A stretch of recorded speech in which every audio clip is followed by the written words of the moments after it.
Vous vous tenez sur le quai, observant un paquebot quitter le port.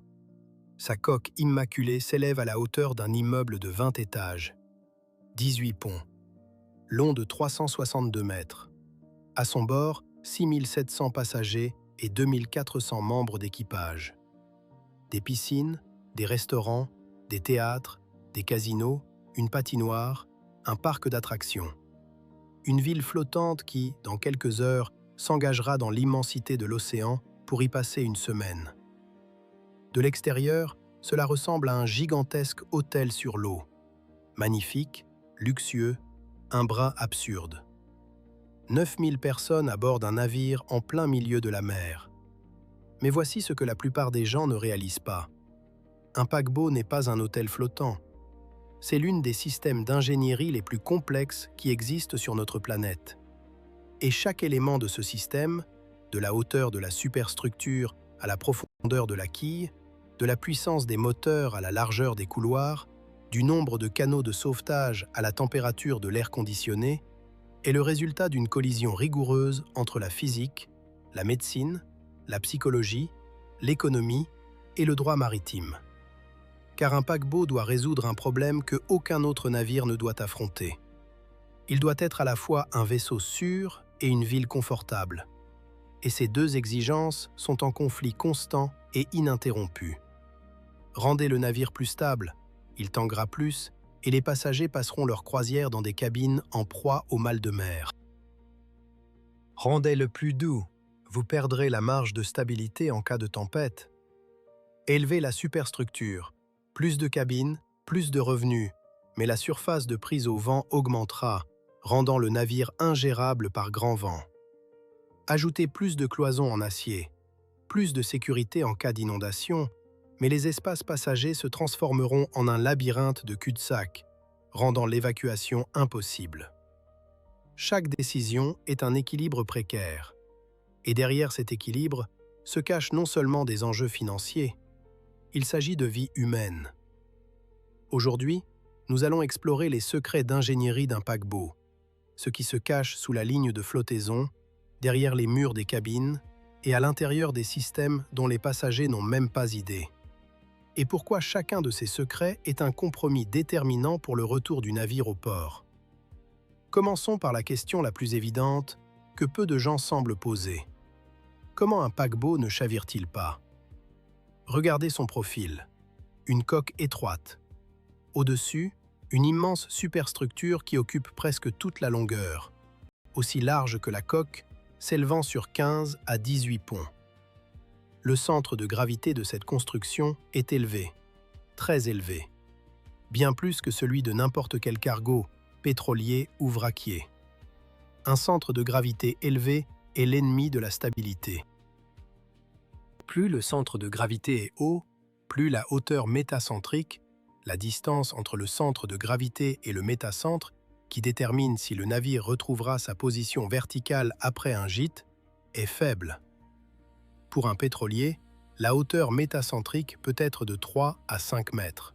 Pour un paquebot, elle est souvent inférieure à 2. Parfois, elle est d'environ 1 mètre. Le couloir entre la stabilité et le chavirement est aussi étroit qu'une lame de rasoir. Comment les ingénieurs résolvent-ils ce problème?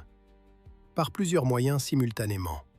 Le premier, un fond lourd. Tout ce qui a une grande masse et peut être placé en bas est effectivement placé en bas. Moteur, générateur, réservoir de carburant, système de traitement de l'eau, citerne de ballast, tout cela se trouve dans la partie la plus basse de la coque. Des milliers de tonnes d'acier et de mécanismes, abaissés le plus bas possible, créent un contrepoids à la haute superstructure. Le second, un haut léger. La superstructure d'un paquebot n'est pas une construction en acier monolithique. Les ponts supérieurs sont construits en alliages d'aluminium, qui sont 3 fois plus légers que l'acier, tout en offrant une résistance comparable. Chaque tonne économisée en haut est une tonne qu'il n'est pas nécessaire de compenser par du ballast en bas. Chaque tonne représente des millimètres de hauteur métacentrique. Troisième point, la largeur. Les paquebots modernes sont disproportionnellement larges par rapport à leur longueur. Prenons l'exemple de la classe Oasis de Royal Caribbean, qui mesure 362 mètres de long pour 66 mètres de large. Le rapport longueur sur largeur est donc inférieur à 6. En comparaison, un porte-conteneur affiche un rapport de 7 à 8, tandis qu'un navire militaire se situe entre 9 et 10. Un corps large augmente la stabilité initiale grâce à un moment d'inertie de la ligne de flottaison plus important. Cependant, un large corps entraîne également une résistance accrue à l'eau, une consommation de carburant plus élevée et une vitesse réduite. C'est un compromis. Mais une question se pose. Si la hauteur métacentrique d'un paquebot est déjà faible, pourquoi ne pas l'augmenter en chargeant le fond avec du ballast? Abaisser le centre de gravité au maximum pour rendre le navire insubmersible? C'est ici que la physique du confort entre en jeu. Une grande hauteur métacentrique signifie un court temps de roulis. Un navire qui revient immédiatement à la verticale tangue de manière brusque, avec des accélérations angulaires élevées. Pour les marchandises, cela peut être problématique. Les conteneurs se détachent de leur fixation. Pour les passagers, c'est une catastrophe. Un tangage soudain provoque le mal de mer chez la plupart des passagers en quelques heures. Nausées, vertiges, perte totale de capacité à agir. Un paquebot avec 6000 passagers cloués au sol par le mal de mer, ce n'est pas seulement un inconfort, c'est la fin des affaires. Le temps de roulis idéal pour le confort des passagers se situe autour de 25 à 30 secondes. Un balancement lent et doux que la plupart des gens ne remarquent même pas. Pour cela, la hauteur métacentrique doit être relativement modeste, suffisante pour la sécurité, mais pas plus. C'est ce couloir étroit, assez stable pour ne pas chavirer lors d'une tempête et assez doux pour ne pas secouer l'âme des passagers. Mais même une hauteur métacentrique optimale ne protège pas entièrement des vagues océaniques. Et c'est là qu'intervient un système dont les passagers n'ont pas connaissance, mais qui influence leur confort bien plus que la taille de la piscine ou la qualité du buffet. Les stabilisateurs de roulis. Des ailes sous-marines rétractables, des nageoires en acier de plusieurs mètres de long, installées sur les flancs, sous la ligne de flottaison. Elles fonctionnent comme des ailerons sur l'aile d'un avion. Lorsque le navire commence à pencher à droite, des capteurs détectent le début du roulis, et un ordinateur calcule en une fraction de seconde l'angle nécessaire, déviant les nageoires de manière à créer une force hydrodynamique qui s'oppose au roulis. La nageoire gauche se soulève, la droite s'abaisse. Le navire se redresse avant même que le passager ne ressente l'inclinaison. Les stabilisateurs modernes peuvent réduire le roulis de 80 à 90%. C'est un chiffre colossal. Sans stabilisateur, l'inclinaison en mer modérée pourrait atteindre 15 à 20 degrés. Avec les stabilisateurs, elle se limite à 2 ou 3. C'est la différence entre un dîner confortable au restaurant et l'évacuation de la vaisselle du sol. Mais les stabilisateurs ne fonctionnent que lorsque le navire est en mouvement. La force hydrodynamique est proportionnelle au carré de la vitesse. Un navire à l'ancre est donc vulnérable au roulis. C'est pourquoi les paquebots sont rarement à l'ancre en pleine mer. Ils sont soit à quai, soit en mouvement. Maintenant, parlons de ce qui se cache sous la ligne de flottaison et qui ne sera mentionné dans aucune brochure publicitaire. Un paquebot produit autant de déchets qu'une petite ville, chaque jour. 9000 personnes à bord consomment de la nourriture, boivent de l'eau, prennent des douches, utilisent des toilettes, lavent leur linge, génèrent des déchets. Le volume quotidien des eaux usées atteint des centaines de milliers de litres. Les déchets alimentaires se chiffrent en tonnes, les déchets solides également en tonnes. Huiles usées, produits chimiques provenant des piscines, des laboratoires photo, des buanderies, du centre médical. Que deviennent tous ces déchets au milieu de l'océan? À l'intérieur de la coque, sur les ponts inférieurs, se cache une véritable infrastructure industrielle. Les installations de traitement des eaux usées, des bioréacteurs à membrane qui purifient l'eau jusqu'à atteindre un niveau conforme aux normes internationales pour le rejet en mer. Les incinérateurs, des fours qui brûlent les déchets solides à des températures supérieures à 850 degrés. Les séparateurs d'eau contenant des hydrocarbures, des centrifugeuses qui isolent l'huile et le carburant de l'eau, veillant à ce qu'aucune goutte de produit pétrolier ne soit rejetée par-dessus bord. Les compacteurs, des presses qui compressent les déchets en briquettes pour leur stockage jusqu'à l'arrivée au port. Ces systèmes occupent plusieurs ponts. Ils fonctionnent 24 heures sur 24. Ils consomment une part significative de l'électricité du navire. Et ils sont strictement régulés par le droit international. La convention MARPOL fixe des concentrations maximales de polluants dans les eaux rejetées, avec des amendes pouvant atteindre des millions de dollars en cas de violation. En 2016, la société Carnival Corporation a payé 40 millions de dollars d'amende pour avoir illégalement rejeté des eaux contenant des hydrocarbures et falsifié des enregistrements dans le journal de bord. Par la suite, elle a été sous surveillance judiciaire pendant plusieurs années. L'électricité, c'est un autre monde caché.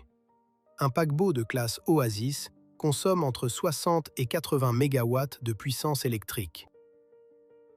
Pour mettre cela en perspective, c'est l'équivalent de la consommation d'une petite ville de 60 à 80 000 habitants. Cette puissance est fournie par 6 générateurs diesel, fonctionnant au fioul lourd ou au diesel, chacun de la taille d'un immeuble de 2 étages. Ils sont situés profondément dans la coque, sur les ponts les plus bas, derrière des cloisons insonorisées. L'électricité alimente tout, le mouvement du navire, la climatisation, l'éclairage, les ascenseurs, les cuisines, les systèmes de sécurité, la navigation, les stabilisateurs, le traitement de l'eau, les chambres froides. Les paquebots modernes utilisent une transmission électrique pour les hélices, les dispositifs de propulsion Azipod. Ce sont des gondoles avec des moteurs électriques, suspendus sous la poupe, capables de pivoter à 360 degrés. Elles remplacent le gouvernail traditionnel et l'arbre d'hélice. Le navire peut se déplacer dans n'importe quelle direction, pivoter sur place et accoster sans remorqueur. L'Azipod est un chef-d'œuvre d'ingénierie, mais il crée une dépendance absolue à l'électricité. Si les générateurs s'arrêtent, le navire perd non seulement la lumière et la climatisation, il perd également sa propulsion et son contrôle. Une perte totale d'alimentation électrique sur un paquebot constitue une situation d'urgence, comparable à une voie d'eau dans la coque. C'est pourquoi le système d'alimentation électrique est redondant à plusieurs niveaux. 6 générateurs au lieu des 3 nécessaires, un générateur diesel de secours sur le pont supérieur au-dessus de la ligne de flottaison, capable de fournir une alimentation minimale pour la navigation et l'éclairage d'urgence. L'évacuation. C'est sans doute l'aspect le plus soigneusement caché et en même temps le plus minutieusement calculé d'un paquebot. Comment évacuer 6 700 passagers et 2 400 membres d'équipage d'un navire qui coule ou prend feu? En pleine mer, la nuit, en pleine tempête. Parmi les passagers, des personnes âgées, des enfants, des personnes à mobilité réduite. Les règles internationales exigent que la capacité totale des dispositifs de sauvetage soit d'au moins 125% du nombre maximal de personnes à bord. Cela signifie que pour 9 000 personnes, il doit y avoir des places pour plus de 11 000, dans les canaux de sauvetage et sur les radeaux. L'excédent est prévu au cas où certains dispositifs seraient inaccessibles en raison d'un gîte, d'un incendie ou de dommages. Mais la capacité n'est que le début. L'exigence clé est le temps. Après le signal d'évacuation, tous les passagers doivent être dans les dispositifs de sauvetage et mis à l'eau dans les 30 minutes. 30 minutes pour que 9 000 personnes, dont beaucoup dormaient, étaient à la piscine, au restaurant ou au bar, montent sur le pont des canaux, enfilent leurs gilets de sauvetage et prennent place dans les canaux. Pour cela, l'architecture intérieure du paquebot est conçue comme un système de voies d'évacuation. Les couloirs doivent être suffisamment larges pour permettre le passage des personnes, mais pas au point de gaspiller de l'espace qui pourrait être utilisé pour des cabines. Les escaliers doivent être nombreux et répartis sur toute la longueur du navire. Les portes doivent être assez larges pour laisser passer des personnes portant des gilets de sauvetage, y compris des fauteuils roulants.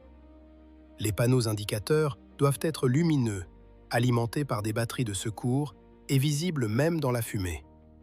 Chaque cabine, chaque couloir, chaque escalier, chaque porte n'est pas simplement un élément architectural. C'est un composant d'un système d'évacuation, conçu selon des modèles informatiques de mouvement de foule. Ces modèles simulent des milliers de scénarios. Un incendie au centre du navire, une inondation des compartiments arrière, un gîte sur un flanc. Pour chaque scénario, un itinéraire spécifique, un temps d'évacuation et une capacité d'accueil distinct. Costa Concordia, 2012. Naufrage au large de l'île de Giglio. 32 personnes ont perdu la vie. Le navire s'est couché sur le flanc près de la côte, et même dans ces conditions relativement favorables, proximité du rivage, temps chaud, lumière du jour, l'évacuation s'est transformée en chaos. Les canaux de sauvetage d'un côté étaient inaccessibles en raison du gîte. Les escaliers et les couloirs sont devenus impraticables. La norme de 30 minutes a été largement dépassée.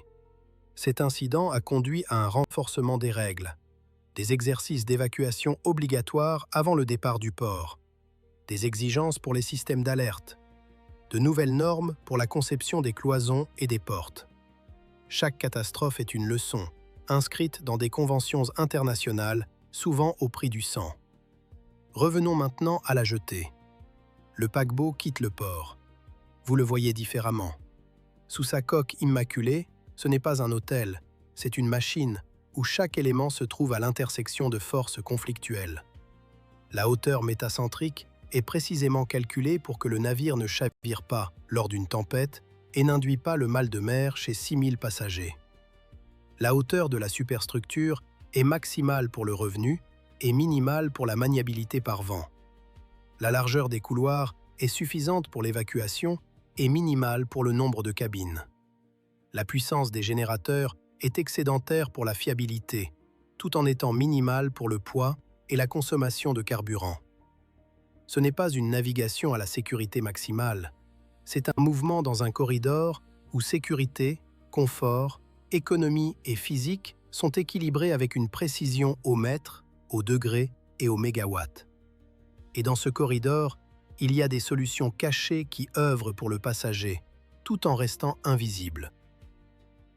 Un système d'admission d'air frais qui bascule automatiquement la source en fonction de la direction du vent, pour que les gaz d'échappement ne pénètrent pas sur les ponts ouverts. Un éclairage programmable des atriums qui imite le cycle naturel de la lumière et aide les passagers à maintenir un rythme de sommeil normal lors du changement de fuseaux horaires. L'isolation des ponts, des constructions multicouches en acier, caoutchouc et composite qui atténuent les vibrations des moteurs, situés 2 ponts en dessous, à un niveau imperceptible. Un passager dans sa cabine n'entend pas les générateurs de 60 MW qui fonctionnent juste en dessous de lui. Ce n'est pas de la magie, c'est de l'ingénierie, dont le coût est intégré dans le prix du billet. Et c'est là, je pense, que réside la beauté cachée du paquebot de croisière.